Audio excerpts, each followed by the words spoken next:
देखिए, जो last session में हमने ये किया था, जीएसटी एटी में जब भी आप कोई अपील फाइल करेंगे तो सबसे पहले डिवीजन बेंच में जाएगा। डिवीजन बेंच फिर वो डिसाइड करेगा whether it involves question of law और ओनली क्वेश्चन ऑफ फैक्ट। और उसके बाद अगर only if the division bench comes to the finding that those cases do not involve any question of law, फिर वो रीजंस रिकॉर्ड करेगा और president और वाइस प्रेसिडेंट को भेज देगा। और फिर प्रेसिडेंट और वाइस प्रेसिडेंट उसको एलोकेट कर देंगे सिंगल बेंच को। अब यहां पर जब वो प्रेसिडेंट और वाइस प्रेसिडेंट के पास जा रहा है फॉर अप्रोप्रिएट डायरेक्शंस, तो मे बी प्रेसिडेंट और वाइस प्रेसिडेंट अगेन उस पर कुछ थॉट डाल रहे होंगे। ये लिखा हुआ नहीं इसमें। फिर इन्होंने क्या किया, कैटेगरी नंबर 1 2 3 बना दी। अब 1 2 3 में यही देख रहा था, ये जो कैटेगरी 1 के जो केसेस हैं वो ज्यादातर यानी कि 99% chances are there it involves question of law और it is a mix question of law and fact. 99% chances यही है। बहुत कम चांसेस होगा कि it involves only question of fact category 1 में। तो हम लोग इसको क्या करते हैं, कैटेगरी 1 क्वेश्चन में हम लोग ये लिख देते हैं 99% चांसेस इधर इट इज 100%, इधर it involves question of law or is mixed both question of law and fact। अगर मिक्स्ड भी है तो भी कहाँ जाएगा, अगर मिक्स्ड भी है तो ये डिवीजन बेंच में ही जाएगा। ठीक है ना। और कैटेगरी 2 अगर आप देखेंगे, the following matter shall be treated as category 2 cases, rejection and acceptance of application for registration. इसमें आपको 10% डिपॉजिट की रिक्वायरमेंट नहीं है। Rejection acceptance of amendment to registration, suspension of registration, यहां पर आप 99% चांसेस है it involves only question of fact. तो अब ये मान के चलिए अगर आपका कैटेगरी 2 में केस फॉल कर जाता है तो सिंगल बेंच ही सुन रहा है, कि उसमें अमाउंट तो इन्वॉल्व होगा नहीं रजिस्ट्रेशन से रिलेटेड। जब अमाउंट इन्वॉल्व नहीं होगा तो 50 लाख का क्राइटेरिया देखना नहीं है आपको। तो मैं यहां लिख देता हूं 99% chances it involve only question of fact. ये हो गया। इसके बाद जो कैटेगरी 3 केसेस है, इसमें मेरे दिमाग में कुछ और भी आ रहा था। कैटेगरी 1 में तो क्वेश्चन ऑफ लॉ हो सकता है और क्वेश्चन ऑफ फैक्ट भी हो सकता है। कैटेगरी 2 में 99% चांस है it is question of fact only. अब ये जो कहानी है, order accepting reply off tax payer, ये तो खैर लूज लैंग्वेज है, ये पॉसिबल ही नहीं। ये भी, ये पूरा 1 से लेकर 7 तक ये पूरा रजिस्ट्रेशन से रिलेटेड है। ये tax wrongfully collected, tax collected not paid to the government, this is question of fact. But if this question of fact exceed the amount rupees 50 lakh, तब ये डिवीजन बेंच में चला जाएगा। Order of assessment including that of non filer और evading registration और protective assessment, again ये भी question of fact. अगर 50 लाख से एक्सीड कर गया तो ये डिवीजन बेंच में चला जाएगा। ठीक, कैटेगरी 3 देखते हैं। अच्छा, ये भी है order for recredit, refund rejected वाला, provisional refund, provisional assessment. Okay, ठीक है। The following matter shall be treated as category 3 cases, issues related to seizure, confiscation of goods, books, property और release of such goods, books, property, order relating to rectification or withdrawal of an earlier order, order creating, modifying, withdrawing demand under earlier law, order permitting payment in installments। अब देखिए, rectification का power जुरिडिक्शनल authority के पास है, यानी कि adjudicating authority के पास है, और कमिश्नर अपील के पास भी है, यानी कि अपीलेट अथॉरिटी के पास भी है। इनके पास रेक्टिफिकेशन का पावर है कि नहीं जीएसटी एटी के पास? Note all such matters of category 3 shall be heard by the bench assigned with deciding the main issues out of which the consequential orders of seizure, confiscation, rectification etcetera arises. ये important है। All such matters of category 3 shall be heard by the bench assigned with deciding the main issue. तो जो main issue decide कर रहा है वही consequential orders of seizure, confiscation और rectification भी डिसाइड करेगा। ओके, तो कैटेगरी 3 जो है, जो कैटेगरी 3 है, these are consequential order decided by that bench with here men, ये कैटेगरी 3। ठीक है, किसी को कुछ कहना तो बताइए राजेश जी। कैटेगरी 3 को देखिए एक बार सर। क्या डाउट आ रहा है इसमें ये सीजर कॉन्फिस्केशन, अब issues related to seizure, confiscation of books, property और release of such books of property, ये मैटर ट्राइब्यूनल तक पहुंच कैसे रहा है? लेकिन हाँ, ट्राइब्यूनल तक पहुंच रहा क्योंकि ऑर्डर पास हो गया।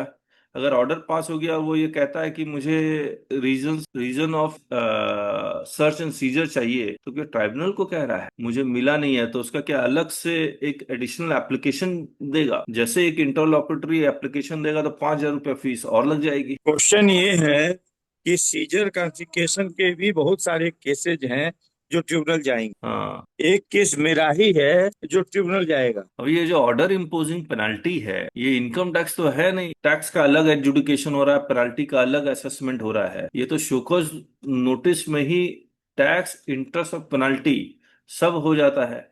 तो ये पेनल्टी, ऑर्डर इम्पोजिंग पेनल्टी, क्या ये जो डायरेक्टर्स है उनके ऊपर जो पेनल्टी लगाई गई है उसके बारे में है ये? इसमें इसमें दो चीजें होंगी ना। क्या? 2022 से पहले, हम्म। 22 का, हाँ 22 से पहले और 2022 के बाद। हम्म। 2022 के पहले जो है वो 130, 122 और साथ में 74, 73 वो रखते, ठीक। अच्छा। इसके बाद जब विजय कुमार में जब सुप्रीम कोर्ट ने जब डिसीजन दे दिया कि एक्सेस स्टॉक अगर कोई पाया जा रहा है तो वहां पर 130 की कोई कार्रवाई नहीं की जाएगी, बल्कि आपको 73 और 74 में कार्रवाई करनी होगी, 35(6) के अकॉर्डिंग। और उन्होंने सारे ऑर्डर को रिक्वेस्ट करना शुरू कर दिया। उसके बाद से अब ये केवल उत्तर प्रदेश में तो अजीब ही हालत है कि 130 में केवल फाइन लगा के छोड़ रहे हैं, हम्म। बाकी सेक्टर को भेज दे रहे हैं। तो जब जब तो पेनल्टी नहीं, टैक्स नहीं, तो फाइन किस बात का आप लगा रहे हो? ये जो क्या कंपाउंडिंग फीस जो बोलते हैं वो लगा रहे हैं क्या? 130 में जाकर केवल फाइन लगा रहे हैं, पता नहीं कौन सा सर्कुलर इन्होंने जारी कर रखा है उसके अकॉर्डिंग। क्वेश्चन मेरा ये है कि जब उसमें टैक्स नहीं है ना उसमें कोई पेनल्टी है, तो फाइन किस बात? तो ऐसे केसेस का क्या होगा? क्वेश्चन ऑफ लॉ तो पैदा करेगा ही करेगा। यहाँ लिखा हुआ है provided further that aggregate of such fine and penalty, पता नहीं क्या क्या। ये जैसे जैसे चीजें आगे बढ़ेंगी तभी पता लगेगा। Order relating to provisional attachment of property, ये तो 79 की रिकवरी के बाद की स्थिति आई। नहीं, ये तो प्रोविजनल अटैचमेंट तो पहले भी कर लेते। आखिर 78, 79, 79 से तो जाएंगे, 83 में कैसे जाएंगे अटैचमेंट करने? Good morning sir, Vivek sir, good morning. Morning sir, morning. ये हम लोग लास्ट सेशन जो जीएसटी एटी का इन्होंने ये निकाला है, जी सर। इसमें इसमें क्या एक रूल 110 ए था। अब सिंगल जी। बेंच और डिवीजन बेंच, अब वो हाँ। और उन्होंने कहा कि सिंगल बेंच वही मैटर सुनेगा which involve where the tax, penalty and fees do not hmm. Exceed ₹50 lakh okay. For all periods, मतलब इसको एग्रीगेट करना है, and does not involve question of law, वो सिंगल बेंच सुने। हाँ। और अगर 50 लाख से ज्यादा है या फिर it involve question of law तो डिवीजन बेंच सुने। हम्म। तो इन्होंने एलोकेशन का एक प्रोसीजर बना दिया। ये कह रहे हैं कि सबसे पहले सारे cases whether it involve question of law और not, it will go to division bench, hmm. Then division bench will decide whether it involve question of law और नॉट, हम्म।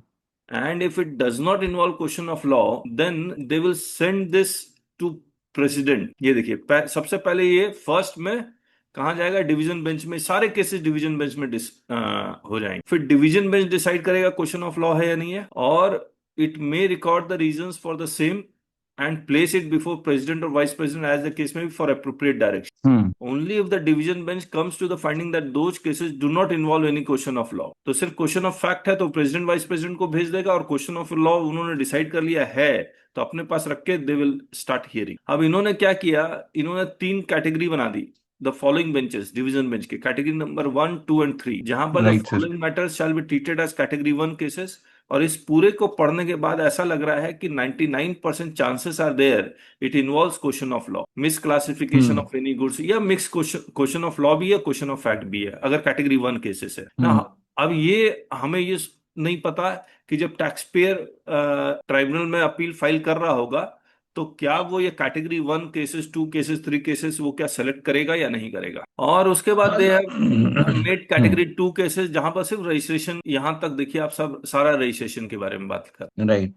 और ये तो हमने आपसे पूछा ही था, ऑर्डर ड्रॉपिंग शोकॉज नोटिस यहाँ तक पहुंच ही नहीं सकता। हम्म। फिर ये जीएसटीपी, ये सब मतलब ये ट्रांसफर और initiation of recovery, special mode of recovery, tax wrongfully collected और tax collected not paid to the government. अब यहाँ पर this this is tax collected and not paid to the government, यानी कि इनवॉइस में अमाउंट लिखा हुआ है और आपने हम्म। गवर्नमेंट को जमा नहीं किया है, तो 1 वर्सेस 3B का भी केस हो सकता है। तो अगर ये 50 लाख से ज्यादा हुआ तो डिवीजन बेंच सुनेगा, 50 लाख से कम हुआ तो क्वेश्चन ऑफ फैक्ट ही है, तो फिर वो प्रेसिडेंट के पास चल जाएगा और सिंगल बेंच सुनेगा। फिर उन्होंने ये कैटेगरी 3 केसेस बनाया, issues related to seizure, confiscation of goods, books, property or release of such goods, order relating to rectification, modifying or withdrawing demand under earlier law।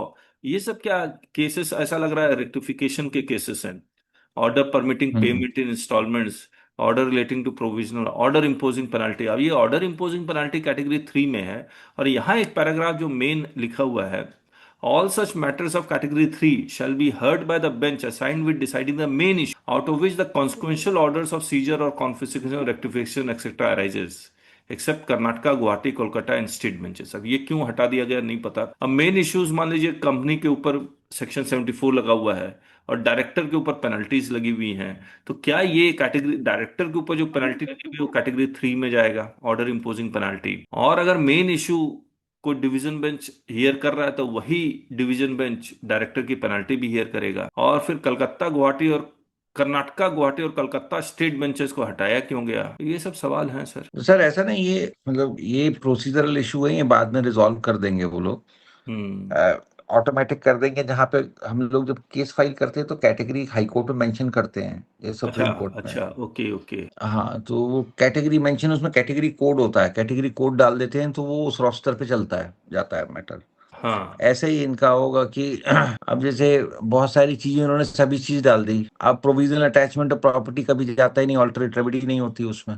हाँ, ठीक बात। वो जाता है क्योंकि एक साल में तो वैसे ही खत्म हो जाता है वो। हाँ हाँ हाँ मतलब जब तक कि 74 का एडजुडिकेशन होगा तब तक वैसे ही खत्म हो जाएगा वो। हाँ और अटैचमेंट के बाद कोई आदमी वेट नहीं करता, वो सीधे जाता है हाई कोर्ट। हाँ, तो ऐसा कुछ होता ही नहीं है। ऐसा तो कुछ होता इसमें ही नहीं। उन्होंने सबको, हाँ, अब ऐसे जो छोटे केसेस हैं उसका आईटीएटी में उन्होंने एक व्यवस्था कर रखी है, एसएमसी, मतलब सिंगल मेंबर हाँ हाँ कोर्ट जो होती है। हाँ हाँ तो वो छोटे केसेस वहां चले जाते हैं। हाँ, हाँ वहां ये है क्योंकि अब एक पुराना सिस्टम हो गया, 1960-62 से चल रहा है। हाँ तो अब वो बहुत वेल ऑयल्ड है और वेल प्रैक्टिस्ड है। तो हाँ अब वहां पे अपने आप चले जाते हैं ऑटोमेटिकली। अब यहाँ पे उन्होंने कहा कि भाई नया सिस्टम है, प्रेसिडेंट के सामने रख दो। हाँ अब जैसे क्वेश्चन ऑफ लॉ है, हाँ 90% केस में वकील इतना दिमाग लगा सकते हैं कि वो हाँ क्वेश्चन ऑफ लॉ हर एक में फ्रेम कर देंगे। हाँ। तो ऐसा, ये भी अपने आप में एक बात रहेगी कि पहले सब डिवीजन बेंच पे आएंगे, क्योंकि सर सिंगल मेंबर बेंच तो अलग से नहीं होगी, वो जो डिवीजन बेंच में बैठे हैं वही लोग बैठेंगे सिंगल मेंबर, और उसका हफ्ते में एक दिन कर देंगे वो। नहीं, इन्होंने क्या किया है सर, ये जैसे असम, अरुणाचल, मणिपुर, मेघालय, ऑल हाँ वर्किंग डेज इनको दे दिया। सोमनाथ गांगुली वाइस प्रेसिडेंट है, जोगी रंजन पनीगरी टेक्निकल मेंबर से। हाँ तो हर जी। एक बेंच में 4 लोग होंगे सर, 2 जुडिशियल, 2 टेक्निकल। अच्छा, अभी अपॉइंटमेंट चल ही रहा होगा या अभी अपॉइंटमेंट हो गया होगा तो सीट नहीं मिली होगी, नहीं तो लेकिन सर चार कैसे बैठेंगे, दो बैठा रहे, नहीं, डिवीजन दो बेंच ही तो बैठा। 2 का ही होगा, हाँ लेकिन अपॉइंटमेंट 4 लोगों का हो रहा है। हाँ, तो ठीक है सर, बिल्कुल इनको ठीक है। इनको कहा कि इन- आप डिसाइड कीजिए, बाकी 2 लोग रहेंगे, जैसे जैसे डिसाइड होता रहेगा होता है। और डिले भी तो हो जाएगा ना सर, पहले डिवीजन बेंच में जाएगा। अभी क्या होता, प्रेसिडेंट के पास जाता, प्रेसिडेंट एलोकेट कर देता सिंगल या डिवीजन। अब पहले डिवीजन, उसके बाद प्रेसिडेंट, उसके बाद फिर एलोकेशन। वो तो सर सेम डे हो जाएगा।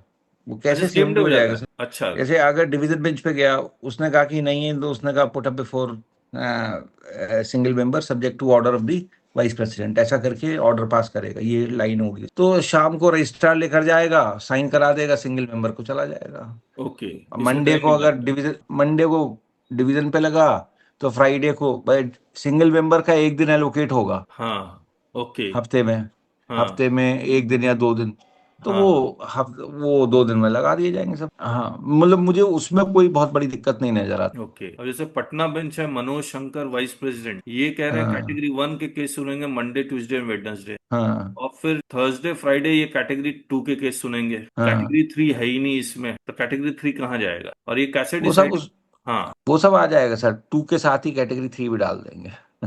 Okay okay. कोई मतलब उसमें उसमें तो उनके हाथ में, क्योंकि रूल्स वो दोबारा से बना देंगे। हाँ भाई जो वाइस प्रेसिडेंट होगा उसके पास भी ये पावर होगी कि वो कुछ सर्कुलर या कोई ऑफिस मेमोरेंडम निकाल के हाँ इसमें कुछ एडिशन कर सकता हो। हाँ, क्योंकि होगा प्रैक्टिकल इनको। तो वही होगा। हाँ हाँ, state president, state vice president कर लेगा, ठीक बात है। जी। चंडीगढ़, जालंधर, छत्तीसगढ़, दिल्ली बेंच। अब देखिए सर, यहाँ पर Delhi bench Sanjay Kumar Agarwal vice president along with Rajeev Kapoor technical member centre, ये कैटेगरी 1 सुनेंगे मंडे, ट्यूसडे, वेडनेसडे। अब ये देखिए, ये अलग ही है, 4 है ना, अरुण कुमार सिंघल जुडिशियल मेंबर, हाँ फिर Rajeev Kapoor same technical member centre. यहाँ पर अपॉइंटमेंट नहीं हुआ होगा स्टेट का सेंटर, एक तो हाँ टेक्निकल सेंटर भी होगा, एक टेक्निकल स्टेट भी होगा, 2 जुडिशियल मेंबर हाँ अपॉइंट हो गए यहाँ पर दिल्ली बेंच में। तो अलग अलग कर दिया इन्होंने। नहीं सर, ऐसा ना, अरुण कुमार सिंघल, मुझे नहीं मालूम ये कहाँ से लेकर आए हैं संजय कुमार अग्रवाल और अरुण कुमार सिंघल को पकड़।